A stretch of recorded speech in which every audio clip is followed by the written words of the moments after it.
On this episode of Redlit, to catch a pen thief, use my mug and you'll get burned. Just desserts for destroying teachers' plants. To catch a pen thief. Posted this as a comment a while back somewhere else and was told to share with you guys here. So I work in an aerospace facility that's large enough that you'll never meet everyone who works there. It's the type of place where everything you could need, pens included, are provided for you. However, as free pens go, you already know they're the shitty ones. I'll just buy my own pens. Thanks. Around the time of this incident, I had just taken a promotion. Part of the deal was that I'd be working second shift instead of first. Okay by me. As I'm getting used to my new schedule, I started losing my pens.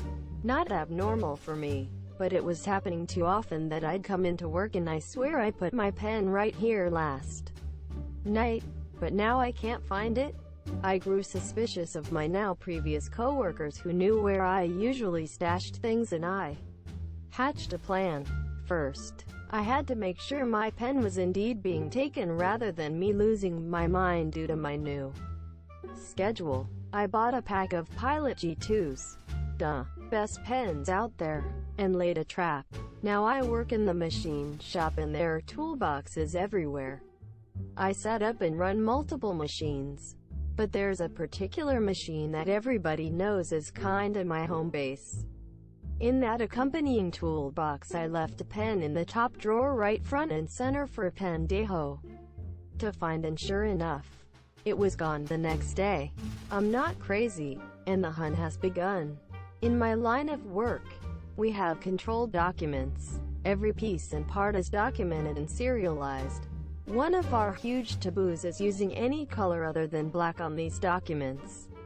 It was obvious what I had to do when I bought my last pack of G2s to avoid having to use the craptacular provided pens. I also bought a set of colored G2s. I took the ink cartridge from a pink pen and used a black Sharpie to hide both the ink in the tube and the colored cap on the top of the cartridge. Looked a bit ugly, but I knew I wasn't dealing with a pro here. I placed the pink, now black, cartridge in an unsuspecting black pen body and left it in my usual hiding spot. The next day when I came in to work, sure enough the pen was gone. My trap had worked. First thing I heard in my shift pass-down meeting was how some dumbass used pink ink on a work order this morning, and I'd better make sure for the millionth time that my new employees knew better than to do something that dumb. Didn't even have to fess up to setting a trap. Nailed that fool right to the wall and no one knows what I did. Suck it, Benjamin. Use my mug and you'll get burned. I worked for a major regional airline as an aircraft maintenance engineer in their heavy maintenance base. Being located in a regional center, we had a relatively tight-knit workforce. We were all a big family. But as families go, there were some personalities that just did not get along. Others that just did stupid stuff without thinking. In the break room above the sink there was a board with hooks on it for us to hang mugs if we had. This year I decided to bring in a mug from home. Just your standard plain blue colored mug. I would hang it on the same hook every time as others had done with their own personal mugs. A couple of years passed and the company purchased some mugs and glassware for the break room and meeting room, as your management asked us not to leave any cups or mugs in the sink or on any of the benches. Coincidentally, the mugs they bought were the very same type and color as my mug. So I thought the safest thing to do was write my name on my mug so it would not get confused by the cleaners as one of the companies. I took a black marker and wrote my name on the bottom as year. Not long after this, on one particular day, I went in for smoko and went to get my mug for some tea, only to find it missing from the hook. After a brief search I found it out in the hanger on a bench. I took it back, cleaned it up and thought not much more of it. A few days later it happened again. This time it was left in the sink. Whatever. Wash. Use. Put it back in the hook like always. This pattern of my specific mug being used by someone and left in random places. This had to stop. I tried writing my name in big letters on the outside of the mug. It still would go walkabout. I would leave a post-it note in the mug saying not to use it. I would find it sitting in the sink half full of cold coffee. I got the label maker and made a large Dayglow orange sticker with my name on it with biohazard symbols as a bit of a joke. This time it completely disappeared. This was frustrating for me and amusing to my shift crew. I had just about enough and decided to end this game of cat and mug. Anyone who works in aviation maintenance knows that most large aircraft use a hydraulic fluid called Skydrol. To explain, this synthetic oil supposedly is safe to use and handle, but in reality is not nice stuff.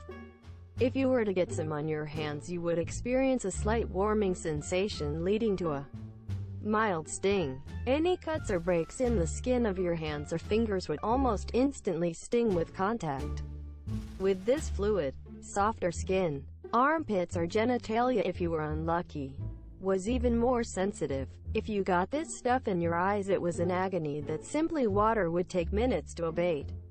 With this being said, the MSDS listed no toxicity or adverse effects short or long-term issue. Minor discomfort with skin contact was the only detrimental effect listed. After consulting the MSDS to confirm this fluid was non-toxic, I decided to bring in another mug from home and leave it on my hook as usual, but this time with a little surprise smeared strategically around the rim. The trap was set. Sure enough, the next day I came into work to find my mug missing again. No one owned up. It was a bit of an anticlimax, but mug number 3 did not go missing again. A few months went by and we were having some beers with the other shift crews. I was chatting with this bloke who is known for being extremely laid back, but also for having multiple used mugs on his toolbox. I told him about the problem I was having with my mug going missing all the time, and he told me that someone must have spiked a mug on him for no reason. I asked what it was. He said he wanted a cup of coffee and took a mug out of the break room. After a few sips, he wondered what the weird taste was that quickly led to his lips feeling like they were on fire. He said he dropped the mug in his haste to get to the bathroom to try and wash his face. Washing with water simply spread the burning sensation further around his face. He said that he never took another mug from the break room again. I told him it was me and we both had a laugh. He took it like a champ and never borrowed anyone's mug ever again. TL. Doctor. Dude kept using my mug after I left hints not to. Rimmed it with stinging oil and left it as a trap. Just desserts for destroying teachers' plants.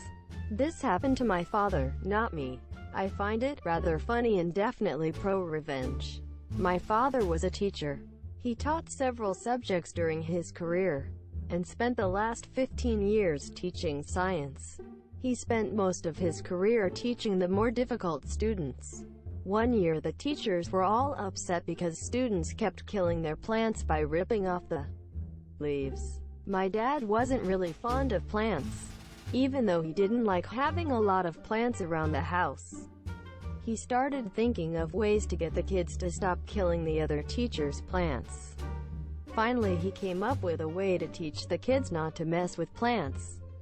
A few days later, he put 3 potted plants by the window in his classroom. He had a sign by the plants warning kids not to touch the plants because they were dangerous. He told every class that they were to leave the plants alone because something bad would happen if they didn't. Then he waited. He made sure to check the plants near the end of every class.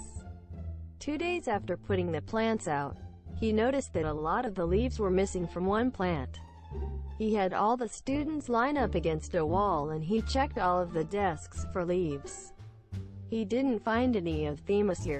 The next day, 2 students come in before school with their parents. They want to know what kind of plants he had. They had horrible rashes all over their hands and groin area. Their parents were quite upset at my dad for harming their sons. My father told the parents that every class was warned to not ever touch the plants. He showed them where the sign was and let them see the very clear warning. Then he asked the boys how they got rashes in that area. The boys had to tell their parents that they ripped leaves off of the plants of every teacher they had, and that they thought the sign was just to keep kids away from the plants. When the whole class was lined up so that everything could be searched to find out who destroyed the plant, they stuffed the leaves into their underwear. The parents were furious with their kids.